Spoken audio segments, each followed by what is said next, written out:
Meu nome é Eunice, e, se existe algo que o tempo me ensinou dentro destas paredes pintadas de um branco descascado, é que a memória é a única coisa que ninguém pode nos roubar, embora muitas vezes ela seja a nossa maior carrasca. Eu estou aqui há exatos 7 anos. 7 anos, 4 meses e 12 dias. Eu sei disso porque cada risco que faço no verso de uma fotografia antiga do meu filho, o Ricardo, é como um pequeno grito de socorro que ninguém ouve. Quando ele me trouxe para cá, naquele final de tarde chuvoso, ele disse que seria apenas por um tempo, que a casa precisava de reformas e que ele não queria que eu respirasse o pó das obras. Eu acreditei.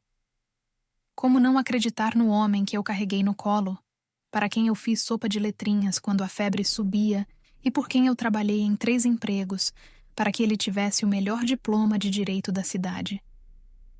Ele me deu um beijo na testa, disse que voltaria no final de semana para me buscar e, desde então, o que eu conheço é o som do carrinho de medicamentos batendo no azulejo e o olhar de pena das enfermeiras. No primeiro ano, eu ficava sentada na recepção, com meu melhor vestido e as unhas pintadas de um rosa pálido, esperando o carro dele dobrar a esquina.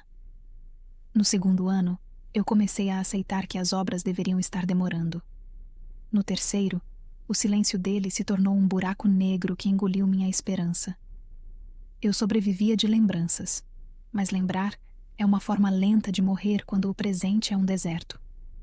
Meus dias eram todos iguais, uma repetição monocromática de sopa rala e conversas vazias com outras sombras que, como eu, aguardavam um milagre que nunca vinha. Mas tudo mudou naquela terça-feira de sol forte, quando uma nova cuidadora, uma moça de olhos esquivos chamada Clarice, passou por mim no jardim e, sem dizer uma palavra, deixou um envelope pardo cair sobre o meu colo, enquanto eu fingia cochilar sob a sombra da mangueira. Dentro do envelope não havia uma carta de amor ou um pedido de desculpas, mas um bilhete escrito à mão, com letras trêmulas e urgentes, que dizia: Dona Eunice, seu filho nunca mais vai voltar porque ele não tem mais para onde te levar. Procure saber o que aconteceu com a escritura da casa da Rua das Palmeiras. O chão pareceu sumir sob meus pés, e o ar ficou espesso, difícil de respirar. A casa da Rua das Palmeiras era o meu castelo, o patrimônio que meu marido e eu construímos com décadas de suor e privação. Era para ser a garantia da minha velhice e o legado do Ricardo. Senti um tremor nas mãos que não vinha da idade, mas de uma fúria que eu nem sabia que ainda possuía. Eu precisava agir. Mas como uma mulher de 79 anos, trancada em um asilo onde todos a tratam como uma criança incapaz, poderia descobrir a verdade? Foi então que me lembrei do Sr. Osvaldo, um residente do quarto 402, que passava o dia inteiro em um tablet moderno que o neto lhe deu. Ele era um homem amargurado, mas com uma inteligência afiada.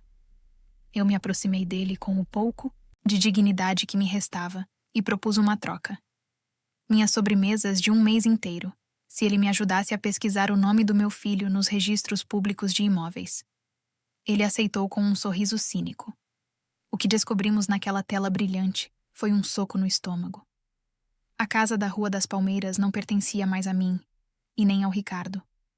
Ela havia sido vendida apenas 6 meses depois que eu fui internada. O valor era astronômico, mas não parava por aí. O nome do meu filho aparecia vinculado a uma nova empresa de investimentos de luxo e a fotos em redes sociais de viagens para a Europa, festas em iates e uma vida que parecia extraída de um filme de Hollywood. Ele não estava fazendo obras. Ele estava usando o meu patrimônio, o dinheiro que deveria garantir meu conforto, para financiar uma vida de aparências e mentiras. Enquanto eu comia sopa fria e dividia o quarto com uma estranha, ele brindava com champanhe às custas do meu abandono. A dor da traição é um fogo que consome. Mas, depois que a chama passa, o que sobra é a frieza do cálculo. Eu não chorei. Eu não gritei. Eu apenas esperei.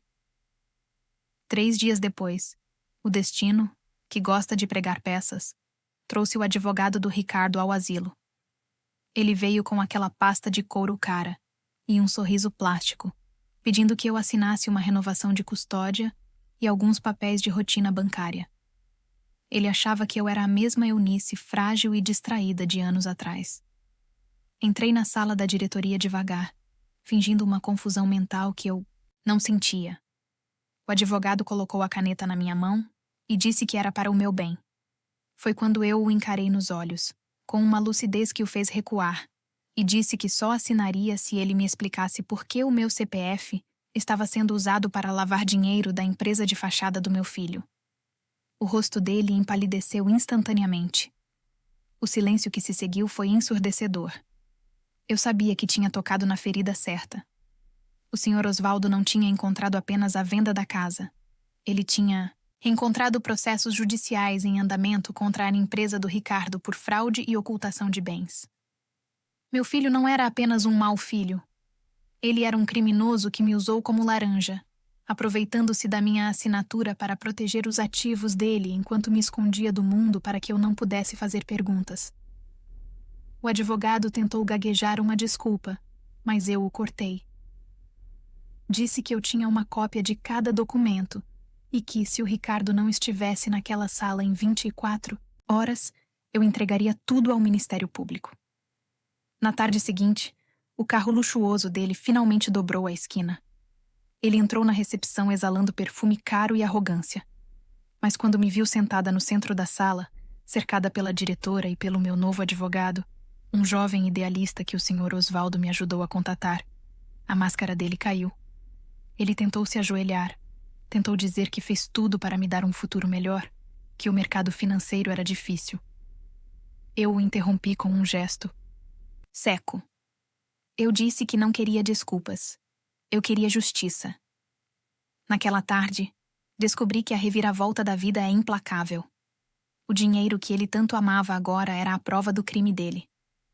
Como eu era a verdadeira dona dos bens originais, e as assinaturas foram colhidas sob coação e abandono de incapaz, o processo de anulação começaria imediatamente.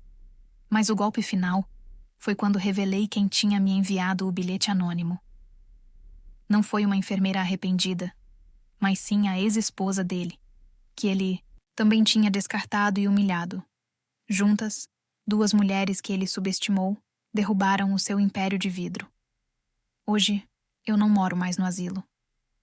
Voltei para uma casa nova, menor e mais silenciosa, mas onde cada centímetro me pertence. O Ricardo. Ele está lidando com as consequências das suas escolhas nos tribunais. E eu descobri que o perdão não é algo que se dá a quem não se arrepende, mas algo que a gente se dá para poder dormir em paz. O silêncio da minha casa nova era diferente do silêncio do asilo. Aqui, ele não tinha cheiro de desinfetante, mas de liberdade. No entanto, a paz é uma visita que demora a chegar para quem foi traída pelo próprio sangue. Eu acreditava que, após recuperar meus bens e ver o Ricardo responder pelos seus crimes, a história teria um ponto final. Mas a ganância, quando plantada no coração de um homem, cria raízes que nem a justiça consegue arrancar facilmente. Cerca de 3 meses após minha saída daquela instituição, comecei a notar movimentos estranhos. Um carro escuro estacionado na esquina da minha rua, chamadas que caíam assim que eu atendia, e a sensação constante de que olhos invisíveis vigiavam meus passos pelo jardim. Eu não era mais aquela mulher frágil que aceitava o destino de cabeça baixa. A Eunice, que sobreviveu a 7 anos de abandono, tinha aprendido a ler as entrelinhas do perigo. Uma noite, enquanto eu organizava algumas fotos antigas que recuperei do porão da casa da rua, das Palmeiras, algo caiu de dentro de um álbum de batismo do Ricardo. Era um fundo falso. Algo que eu nunca tinha notado em décadas. Ali, envolto em um plástico envelhecido, estava um testamento manuscrito do meu falecido marido, feito semanas antes de ele partir.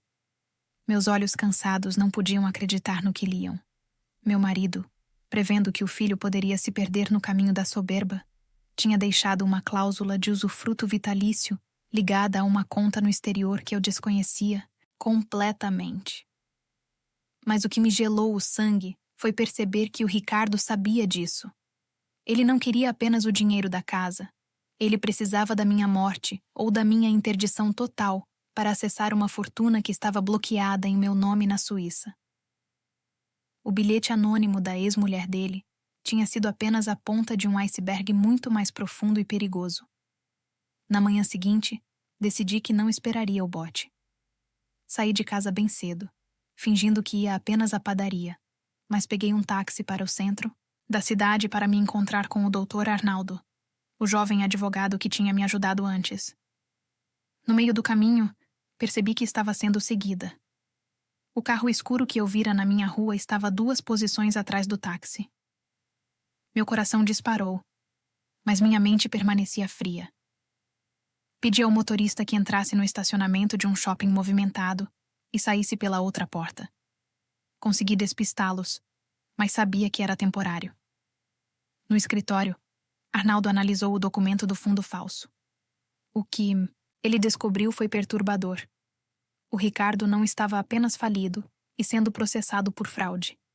Ele estava devendo milhões para agiotas internacionais que financiavam suas empresas de fachada. Para esses homens, eu não era uma mãe ou uma idosa. Eu era um obstáculo financeiro que precisava ser removido para que o seguro e as contas no exterior fossem liberados. A situação escalou de um drama familiar para um jogo de sobrevivência. Arnaldo me sugeriu o programa de proteção ou uma mudança imediata. Mas eu me recusei a fugir novamente. Eu já tinha sido escondida em um asilo por 7 anos. Eu não passaria o resto dos meus dias me escondendo em sombras. Foi então que o telefone do escritório tocou. Era o Ricardo. Sua voz estava diferente, sem a arrogância de antes, carregada de um desespero que parecia genuíno, mas que eu sabia ser a arma de um mestre da manipulação. Mãe, por favor, me ouça.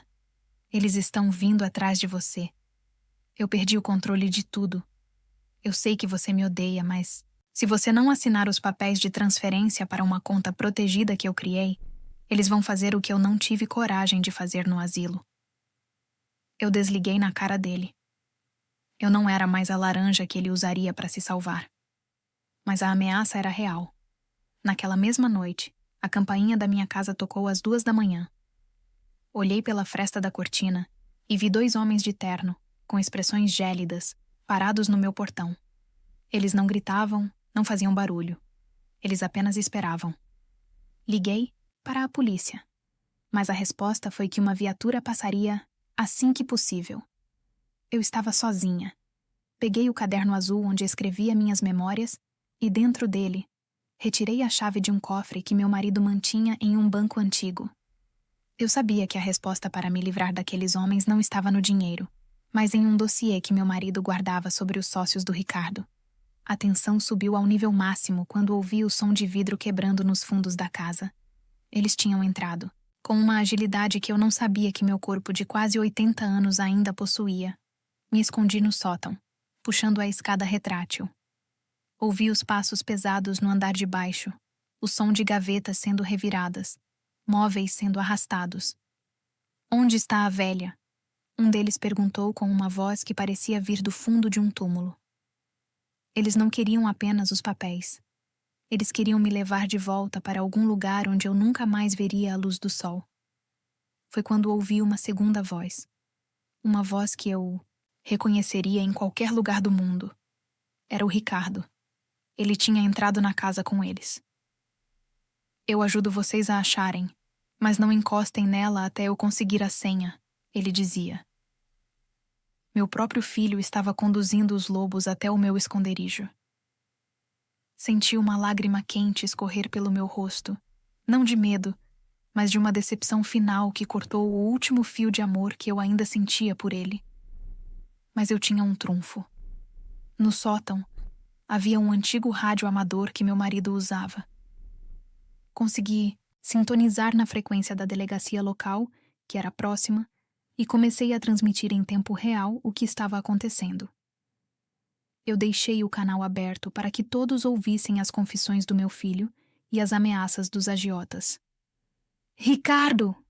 Eu gritei lá de cima, minha voz ecoando por toda a casa. O silêncio lá abaixo foi imediato. Eu estou aqui, com o rádio ligado. A cidade inteira está ouvindo você. Cada palavra sobre o dinheiro na Suíça, cada ameaça desses homens. Vocês não têm para onde ir. Pânico se instalou. Ouvi discussões, o som de luta e, finalmente, as sirenes que se aproximavam, não uma, mas várias. A polícia, alertada pela transmissão aberta e pela insistência do Dr. Arnaldo, cercou a residência. Os homens tentaram fugir, mas foram capturados no quintal. Ricardo foi encontrado encolhido no canto da cozinha, segurando os documentos que ele achava que seriam sua salvação. Quando desci as escadas, amparada pelos policiais, ele tentou me olhar. Eu estava tentando te proteger. Mãe, ele soluçou. Eu apenas passei por ele sem dizer uma palavra. Algumas pessoas não merecem nem o nosso desprezo, apenas o nosso silêncio. Os meses seguintes foram de uma reconstrução real. O dossiê que recuperei do cofre foi a peça-chave para desmantelar uma rede de lavagem de dinheiro que ia muito além do meu filho. Eu me tornei uma peça central em um julgamento histórico. Ricardo foi condenado a uma pena longa, sem direito à fiança, devido à gravidade das fraudes e ao cárcere privado que ele me impôs no passado. A casa da Rua das Palmeiras? Eu a transformei em um centro de apoio para idosos que sofrem violência patrimonial e abandono. Hoje, eu ando pelos corredores daquela casa e vejo outros olhos que, como os meus, estavam perdidos, mas agora encontraram um porto seguro. A verdadeira reviravolta da minha vida não foi recuperar o dinheiro ou ver meu filho na prisão. Foi descobrir que, aos 80 anos, eu ainda podia ser a heroína da minha própria história. Aprendi que o tempo, que perdi no asilo, não foi em vão.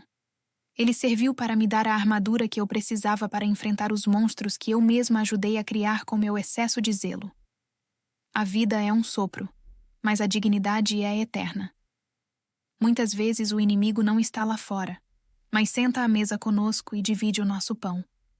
Se você chegou até aqui, é porque sabe que a justiça emocional é tão importante quanto a justiça dos homens. Não deixe que ninguém te diga que você é velho demais para lutar ou insignificante demais para ser ouvido. Se você se sentiu inspirado pela coragem de Eunice, deixe seu comentário abaixo com a palavra justiça. Isso ajuda a nossa mensagem a chegar a mais pessoas que podem estar sofrendo em silêncio agora mesmo. Não se esqueça de se inscrever para não perder o desfecho de outras vidas que ousaram desafiar o destino. A calmaria que se seguiu à prisão de Ricardo era, na verdade, o olho de um furacão que eu ainda não conseguia enxergar. Eu acreditava que, ao transformar a casa da Rua das Palmeiras em um centro de acolhimento, eu tinha finalmente exorcizado os demônios do passado. Mas a maldade humana possui camadas que o tempo apenas reforça em vez de apagar. Cerca de 6 meses após a condenação do meu filho, recebi uma visita inesperada no centro. Não era um advogado ou um oficial de justiça, mas uma mulher, de aparência frágil, carregando um bebê de poucos meses no colo e um olhar que carregava um pânico que eu conhecia bem demais. Ela se apresentou como Mariana e disse algo que fez meu mundo oscilar. Ela era a outra face da vida dupla de Ricardo, uma mulher que ele manteve escondida em outra cidade durante os últimos 3 anos, e o bebê em seus braços era meu neto, o herdeiro de uma linhagem de segredos que eu estava apenas começando a desvendar. Mariana não veio atrás de dinheiro, mas de proteção. Ela alegou que, desde que Ricardo fora preso, homens que ela não conhecia batiam à sua porta, exigindo um pendrive que Ricardo teria escondido com ela, algo que continha as chaves de acesso a uma fortuna em criptomoedas que ele desviara antes da falência das suas empresas. Naquele momento, percebi que a teia de crimes do meu filho era muito mais vasta do que a justiça havia mapeado. O perigo não tinha sido trancado atrás das grades com ele. O perigo estava agora sentado no meu sofá, chorando e pedindo por socorro. Senti um peso enorme no peito, uma mistura de indignação e um instinto de proteção que eu julgava ter enterrado junto com o amor que sentia por Ricardo. Eu não podia virar as costas para aquela criança, mesmo que ela fosse o fruto de mais uma traição do meu filho. Decidi abrigar Mariana e o pequeno Léo em uma ala reservada do centro de acolhimento, mas aquela decisão foi o gatilho para uma série de eventos sombrios. Na primeira noite, as câmeras de segurança do local foram desativadas por um ataque hacker remoto. Na segunda noite, um incêndio criminoso de pequenas proporções começou na lavanderia. Claramente um aviso de que os muros daquela casa não eram tão impenetráveis quanto eu pensava. Eu sabia que a polícia demoraria a agir sem provas concretas. Então recorri novamente ao Sr. Osvaldo, meu velho aliado do asilo que agora vivia em uma suíte confortável no meu centro. Com sua habilidade técnica, ele conseguiu rastrear a origem dos ataques e descobriu algo estarrecedor. As ordens para nos perseguir não estavam vindo dos agiotas de antes, mas de dentro da própria penitenciária, onde Ricardo cumpria a pena. Ele estava usando outros detentos e contatos externos para tentar recuperar o pendrive que Mariana carregava, acreditando que aquele dinheiro seria seu passaporte para uma fuga ou para comprar sua liberdade através de subornos. A traição de um filho dói, mas a persistência de sua maldade é o que realmente nos quebra por dentro. Entanto, eu não era mais a mesma Eunice que chorava em silêncio no pátio do asilo. Chamei Mariana e exigi a verdade. Ela retirou do forro da bolsa do bebê um pequeno dispositivo metálico, frio e pesado de segredos. Ele disse que isso era o nosso futuro, mas para mim é apenas uma maldição. Ela soluçou. Foi então que tomei a decisão mais arriscada da minha vida. Eu não entregaria aquele pendrive para a polícia imediatamente, pois sabia que a corrupção poderia fazê-lo desaparecer antes que as provas fossem registradas. Eu usaria aquele objeto como isca para atrair quem quer que estivesse operando fora da prisão em nome de Ricardo. Preparei um encontro em um armazém desativado no porto, um local cercado por câmeras ocultas que o Sr. Osvaldo instalou e que transmitiriam tudo ao vivo para um servidor seguro na nuvem, acessível por 3 jornalistas de investigação que eu havia contatado. Eu queria que o mundo visse quem eram os sócios ocultos do meu filho. Quando cheguei ao local, a neblina do mar tornava tudo fantasmagórico. Um carro de luxo estacionou e dele desceu ninguém menos que o antigo sócio de Ricardo, o homem que todos acreditavam ser apenas uma vítima das fraudes dele. Ele sorriu para mim com um desdém que me fez ferver o sangue. Dona Eunice, a senhora deveria ter ficado no asilo. Lá, a senhora era apenas uma lembrança. Aqui, a senhora é um problema. Ele exigiu o pendrive, ameaçando não apenas a mim, mas revelando que Mariana e o bebê estavam sob a mira de um atirador naquele exato momento, dentro do meu centro de acolhimento. O pânico tentou me paralisar, mas eu mantive a mão firme na bolsa. O que ele não sabia era que eu já esperava por isso. O Arnaldo, meu advogado, estava no centro com a polícia de elite, protegendo Mariana em uma operação silenciosa. Você acha que eu sou uma velha desamparada? Eu disse, minha voz ecoando entre as vigas metálicas do armazém. Eu sobrevivi a 7 anos de esquecimento. O que você tem a me oferecer além de ameaças vazias? O homem avançou, mas parou quando viu os lasers vermelhos apontados para seu peito. A polícia não estava apenas no centro. Eles estavam ali, escondidos nas sombras do porto. O flagrante foi total. Enquanto ele era algemado, eu retirei o celular do bolso e mostrei a ele a transmissão ao vivo. Milhões de pessoas estavam assistindo àquela tentativa de extorsão. A queda de Ricardo não seria solitária. Ele levaria consigo toda a rede de corrupção que sustentava seu estilo de vida, luxuoso. Mas a maior revelação ainda estava por vir. No pendrive, não havia apenas senhas de criptomoedas, mas gravações de áudio de Ricardo planejando a minha morte anos atrás, antes mesmo de me deixar no asilo. Ele pretendia que eu sofresse um acidente doméstico para herdar tudo de imediato, mas a ex-mulher dele o impediu na época, sugerindo o asilo como uma alternativa menos violenta. Ouvir a voz do meu filho planejando o fim da minha vida foi o golpe de misericórdia no que restava da minha alma materna. Após o julgamento de todos os envolvidos, a paz finalmente parecia um horizonte possível. Mariana e Léo tornaram-se parte da minha família de verdade, a família que eu escolhi e que me escolheu. O centro de acolhimento cresceu e tornou-se uma referência nacional. No final de cada dia, eu me sento na varanda da casa da Rua das Palmeiras, observando meu neto brincar no jardim onde um dia eu plantei flores com esperança. Ricardo agora cumpre uma sentença em regime de segurança máxima, sem direito a visitas minhas. Eu entendi que o amor tem limites e que a dignidade não pode ser negociada, nem pelo sangue. A vida me tirou 7 anos, mas me deu em troca uma força que eu nunca soube que possuía. Eu não sou mais a Eunice que espera. Eu sou a Eunice que faz acontecer. Minha história não termina com uma vingança, mas com a construção de algo que a ganância nunca poderá tocar.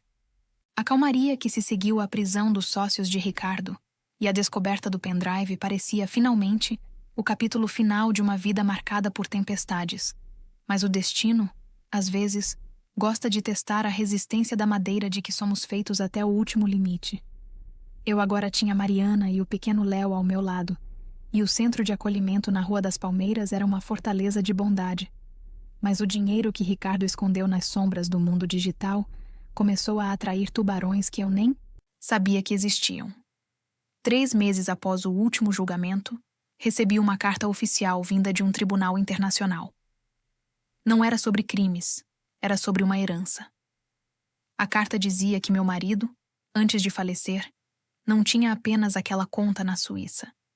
Ele possuía terras em uma região valorizada que haviam sido tomadas por um processo de desapropriação ilegal décadas atrás. E agora o governo estava devolvendo o valor corrigido para a herdeira direta, eu. O valor era tão alto que poderia sustentar 10 centros de acolhimento como o meu por gerações. Mas onde há luz e riqueza, as sombras se alongam. Em menos de uma semana, a notícia vazou, e eu comecei a receber cartas de parentes, que nunca vi, advogados de porta de cadeia, e o que mais me doeu, uma carta do próprio Ricardo, vinda da prisão de segurança máxima. Desta vez, a letra dele estava calma, quase serena.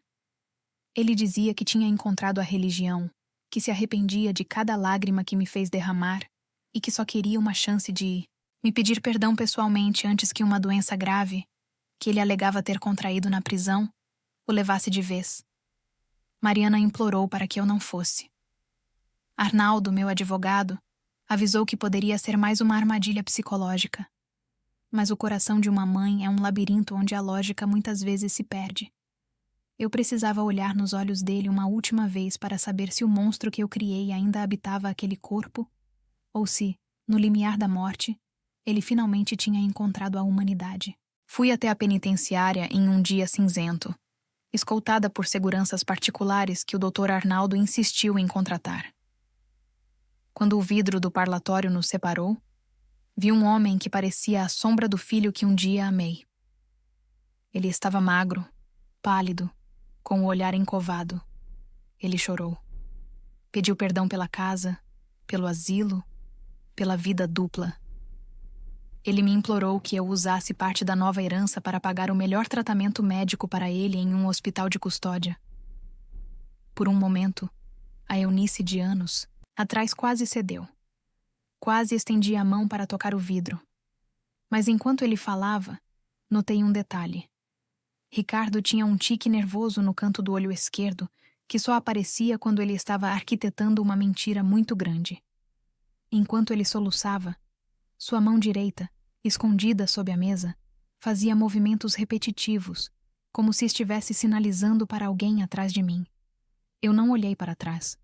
Mantive meus olhos fixos nos dele e disse que ajudaria, mas que precisaria que ele assinasse um documento renunciando a qualquer direito futuro sobre as terras e a herança, para que o dinheiro fosse direto para o centro de acolhimento. A máscara de santo caiu em 1 segundo. O rosto dele se transformou. A serenidade deu lugar a uma fúria demoníaca. Ele bateu no vidro com tanta força que os guardas tiveram que contê-lo. Você vai morrer naquela casa, velha maldita. Se eu não puder ter esse dinheiro, ninguém vai. Ele gritou enquanto era arrastado. Saí dali com o coração de chumbo, mas com uma certeza cristalina.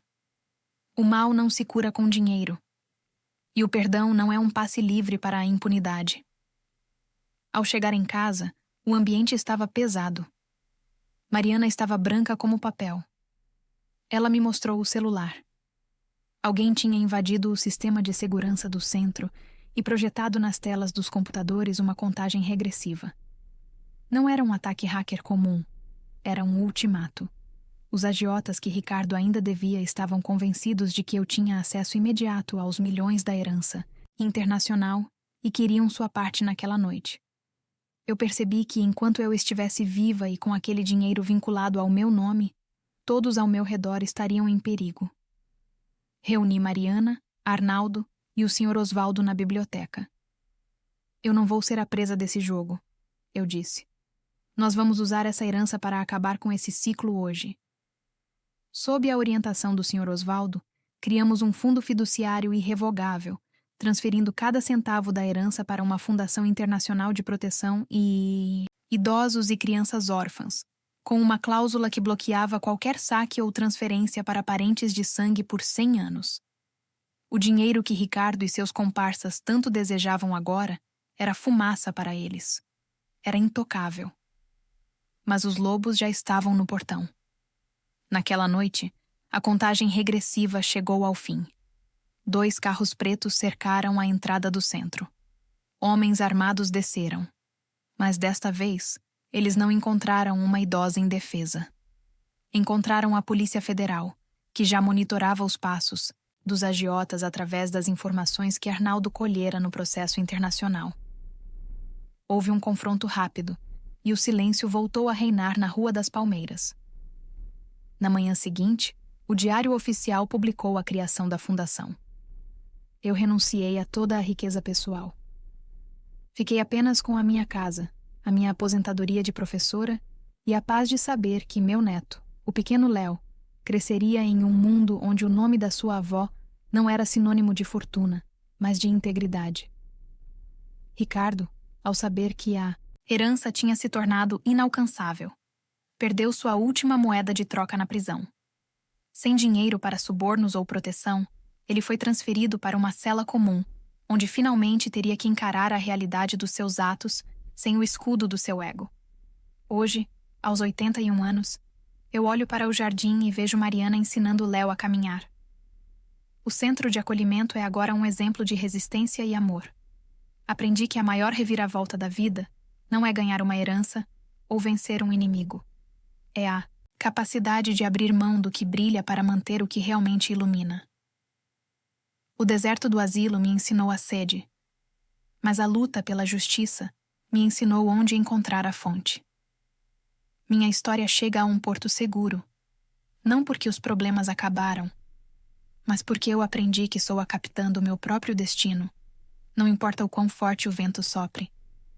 Se você se sente cercado por pessoas que só querem o que você tem e não o que você é, lembre-se de Eunice. A sua verdadeira herança é o seu caráter. E isso ninguém pode roubar, nem com contratos, nem com ameaças. Deixe seu comentário com a palavra liberdade, se você acredita que a paz vale mais que qualquer tesouro. Inscreva-se para fortalecer nossa comunidade de sobreviventes. E deixe seu like para que essa lição de desapego e coragem chegue a quem mais precisa. A poeira finalmente parecia ter baixado sobre a Rua das Palmeiras. E eu, Eunice, comecei a acreditar que a velhice poderia ser, enfim, aquele mar sereno que os poetas tanto descrevem. Mas a vida tem um jeito peculiar de nos lembrar que, enquanto houver fôlego, haverá batalha. E às vezes o perigo não vem de um inimigo novo, mas de um segredo que estava enterrado no lugar onde tudo começou, o asilo. Cerca de 1 ano após eu ter renunciado àquela herança monumental para proteger minha família, recebi uma caixa pequena, enviada pelo correio sem remetente, contendo apenas um molho de chaves enferrujadas e um endereço que fez meu sangue gelar. Era o endereço de um antigo galpão desativado nos fundos da instituição onde passei meus 7 anos de esquecimento. Junto das chaves, um bilhete escrito com uma caligrafia que eu reconheceria até cega, a letra do meu falecido marido. O bilhete dizia apenas: Eunice, se você chegou até aqui, é porque o Ricardo falhou como homem, mas você venceu como mãe. O que está no galpão é o verdadeiro motivo de terem te mantido viva naquele asilo. Eu senti um frio percorrer minha espinha que nenhuma manta de lã poderia aquecer. Meu marido morrera décadas antes de eu ser internada, o que significava que ele previra o meu cárcere, ou pior, que o asilo já era um plano traçado muito antes de o Ricardo me deixar lá naquela tarde de chuva. Sem contar para Mariana, ou para o Dr. Arnaldo, pois eu não queria envolvê-los em mais uma espiral de medo, peguei um táxi e voltei àquele lugar que eu jurara nunca mais pisar. O asilo estava sob nova administração, mas o galpão nos fundos permanecia intocado, cercado por mato alto e uma aura de abandono. Com as mãos trêmulas, testei cada chave, até que a quarta girou com um estalo seco. O ar lá dentro era pesado, saturado de poeira e mofo. Ao acender a lanterna, não encontrei ouro ou documentos de terras, mas sim prateleiras repletas de caixas de arquivos médicos. Ao abrir a primeira, entendi o horror. O asilo não era apenas um depósito de idosos indesejados. Era uma fachada para um experimento de seguradoras. Eles monitoravam quanto tempo uma pessoa resistia ao abandono absoluto antes de o corpo falhar. Tudo para calcular o pagamento de apólices de seguro de vida milionárias que o Ricardo e seus sócios faziam em nome dos internos, sem que nós soubéssemos. Eu não fui mantida lá por descuido. Eu fui monitorada como uma cobaia de laboratório. E o motivo de eu ter sobrevivido tanto tempo, segundo os relatórios que encontrei com o meu nome, era a minha resistência psicológica anormal, alimentada pela esperança de ver meu filho novamente. O Ricardo não queria apenas meu dinheiro. Ele e seus comparsas estavam apostando na data da minha morte. Enquanto eu folheava aqueles papéis que transformavam minha dor em estatística, ouvi o ranger da porta de metal atrás de mim. Direcionei a luz e vi uma figura que eu não esperava. A antiga diretora do asilo, a mulher que me entregava sopa fria com um sorriso cínico todos os dias. Ela não estava mais com o uniforme branco, mas vestia roupas caras e carregava uma arma com uma naturalidade aterradora. Você sempre foi curiosa demais, Eunice.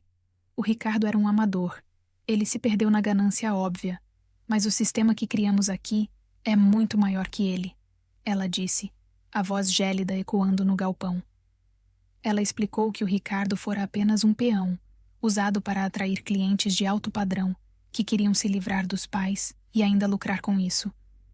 Mas, agora que eu tinha descoberto os arquivos, eu era uma ameaça ao modelo de negócio de pessoas muito poderosas, que ainda estavam nas sombras do mercado financeiro e político. Eu estava velha, sozinha naquele galpão, e diante de uma mulher disposta a tudo para manter o segredo. Você acha que eu tenho medo de morrer agora? Eu perguntei, dando um passo à frente, ignorando o cano da arma apontado para o meu peito. Eu já morri 7 vezes em cada ano que passei trancada aqui. Mas cada uma dessas vidas que você e seus monstros descartaram está clamando por justiça nestas caixas. O que ela não sabia é que eu tinha aprendido a nunca entrar em território inimigo sem um plano. Antes de sair de casa, eu havia ativado o compartilhamento de localização do meu celular com o Dr. Arnaldo, e mais do que isso, eu estava com um gravador de áudio profissional escondido no broche do meu casaco, transmitindo tudo diretamente para a nuvem do Sr. Osvaldo. Quando ela destravou a arma, o som de sirenes não veio de longe, mas de dentro do pátio do asilo. O Dr. Arnaldo não veio sozinho. Ele trouxe a força-tarefa que já investigava as seguradoras por trás das empresas do Ricardo. A diretora tentou recuar, mas foi cercada. Os arquivos que eu encontrei foram a prova final que faltava para derrubar um esquema que operava há mais de 30 anos no Brasil, lucrando com a solidão de milhares de idosos. Aquele foi, verdadeiramente, o último ato. O escândalo abalou o país e mudou as leis de fiscalização de casas de repouso e seguros de vida para sempre. Ricardo, na prisão, ao saber que sua própria mãe tinha destruído o sistema que ele tanto admirava, entrou em um estado de catatonia do qual os médicos dizem que ele nunca mais sairá. Ele se tornou o que tentou fazer de mim. uma sombra sem propósito. Hoje, eu sento no meu jardim e não olho mais para o portão esperando por ninguém. Eu olho para o lado e vejo Mariana e Léo. E olho para dentro e vejo uma mulher que transformou 7 anos de cinzas em um incêndio de justiça. Aprendi que o passado não pode ser mudado, mas ele pode ser usado como combustível para proteger o futuro de outros. Minha jornada não foi sobre recuperar uma casa ou um saldo bancário. Foi sobre recuperar a verdade que o silêncio quase matou. Se você sente que sua história foi escrita por outros e que você é apenas um coadjuvante na sua própria vida, lembre-se de mim. Nunca é tarde para pegar a caneta e escrever o final que você merece. Deixe seu comentário com a palavra verdade se você acredita que nenhum segredo dura para sempre quando uma mãe decide lutar. Inscreva-se para não perder o encerramento desta saga e deixe seu like para honrar todos aqueles que, como Eunice, foram esquecidos, mas nunca vencidos. A justiça é lenta, mas para quem sabe esperar e lutar, ela é inevitável. Até a próxima história, onde a luz sempre vence a escuridão.